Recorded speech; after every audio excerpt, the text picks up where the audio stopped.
Ladies and gentlemen, welcome back to another episode of Anime Rainbow. Today I got for you One Piece chapter 1017. What's going on? Well, Who's Who, in my opinion, just became 100 times more interesting because we learn of Who's Who's past and that he was a CP9 member who was jailed and impaled down. Keep in mind that all of this is coming out as he and Jinbei are fighting. Sanji, he's taking on Queen in their man beast form. Jack is taking on Inuarashi, and because Nami and Usopp were able to get Otama to the podium and allow her voice to carry while she's using the power of her devil fruit, it managed to turn the tides of battle again and affect every gifter across every floor that ate her dumplings. Pause. And brings more to the side of the Straw Hats and the Samurai's Joint Union Attack Force Coalition. So now, because of all of this unknown chaos and despite the numbers being offset, which is a point that they make throughout the chapter, nobody on Kaido's side knows what's going on and they don't know what's affecting the gifters at this point. Now they expect that it has something to do with Otama, but because of this and Who's Who not knowing what's going on, Queen and Who's Who flip the switch and they say, alright, no more playing around because we don't know what's going on, and that's the problem.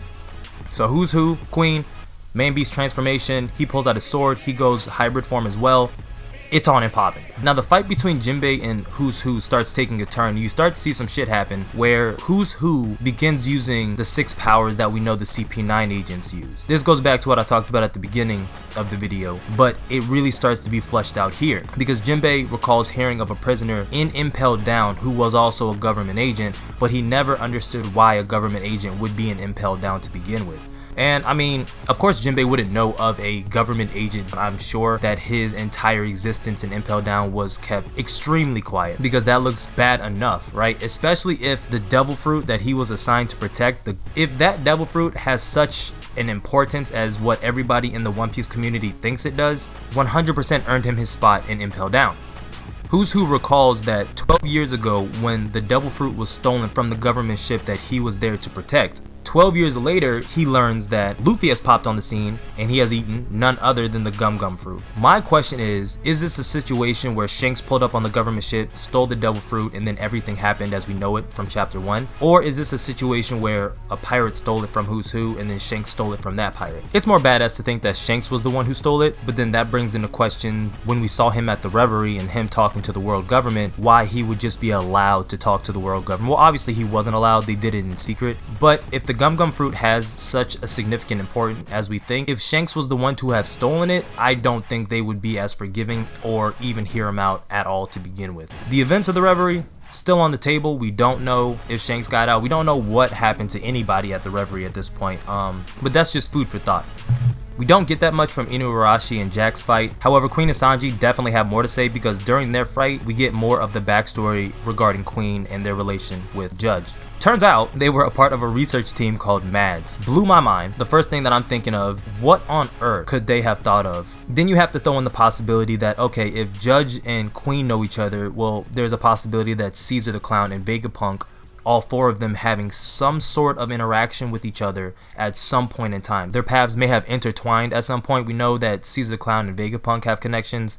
We know that Vegapunk and Judge have connections, and now we know that Judge and Queen have connections. Caesar the Clown and Queen have connections. So these 4 minds, knowing what we know they all know regarding devil fruits, artificial devil fruits, devil fruit weapons, anything. These 4 minds have shaped the One Piece world in some way, shape, or form that has impacted it on a grandiose scale. What was the MADS research team? Was it a spin-off research that was created after the separation of these 4 minds? Was this the research team that first spawned the clones that they have for the Germa 6? If these 4 have this much of intertwining connections to one another, then it's possible that this all started in the past. Lastly, we got Zoro. He's about to be back in action, alright? He's about to take this Zao elixir, which apparently allows him to regain his strength temporarily, because after the effects of it wears off, he will start to feel everything. Then the pain that comes back to him is gonna double. Zoro says that he doesn't care, and this whole scene is funny because you have Zoro laying on the ground on his back in Sanji's makeshift cast that he had prepared for him on the fly.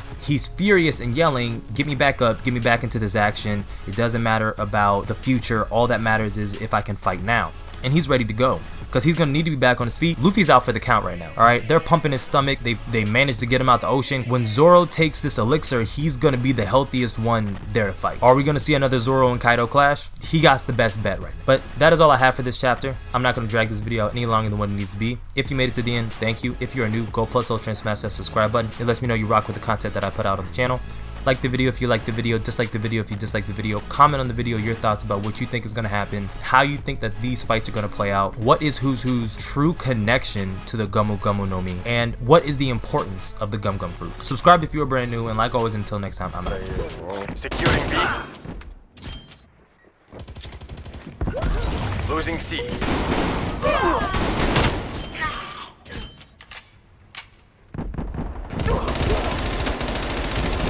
Taking Bravo. Bravo locked down. We're ahead. Don't let up. Losing C. No fucking miss. We lost B. What? But that one kid with the street sweeper just holding it down. It's Down as there. good as ours. Keep it tight and play the numbers. Yo, someone stop this man. Fuck. Securing Bravo. He's down at B just blasting everybody. Losing Charlie. Yo. Oh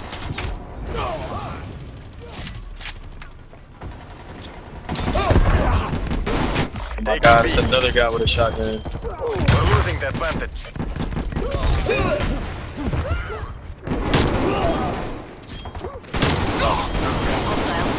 B locked down. Yo, how the fuck you know Losing where I B. was? Довольно. Damn. Collector fallen and moved to Damn. gas evac. I was about one. Estoy encabronado. Damn. Don't here.